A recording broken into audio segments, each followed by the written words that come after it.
네, 안녕하십니까. 아베 신조 일본 총리가 레이더 조준 주장에 이어서 이번에는 우리 대법원의 강제징용 판결을 재차 비난하고 나섰습니다.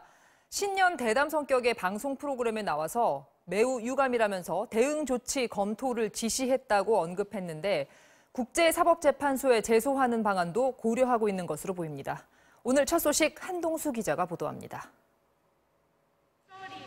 아베 총리는 NHK 토론 프로그램에서 일본 기업에 대한 압류 움직임은 매우 유감이라며 심각하게 받아들이고 있다고 말했습니다. 한국 대법원의 배상 판결에 대해선 한일 청구권 협정으로 이미 해결된 문제이며 국제법에 비춰 있을 수 없는 판결이라는 기존 입장을 되풀이했습니다. 이어 국제법에 의거해 의연하게 대응하기 위해 구체적인 조치의 검토를 관계부처에 지시했다고 밝혔습니다.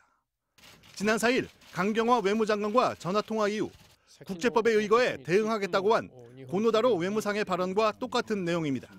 必要な時には国際法に基づいた毅然とした措置を取らざるを得なくなると思いますので 한국 대법원 판결에 따라 신일철 죽음과 미쓰비시 중공업 피해자들이 잇따라 일본 기업의 자산을 압류하는 움직임에 들어가자 대응에 나선 것으로 풀이됩니다.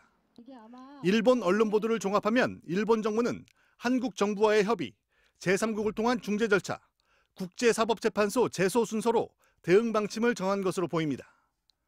하지만 이들 절차 모두 한국 정부가 거부하면 제대로 진행되지 않습니다.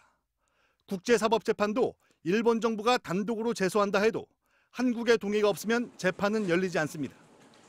다만 무시로 일관하기에는 외교적 부담이 따를 수밖에 없고 그렇다고 협의에 응할 경우 일본이 원하는 절차에 돌입하는 셈이어서 대응 방안을 놓고 한국 정부의 고민도 깊어질 것으로 보입니다.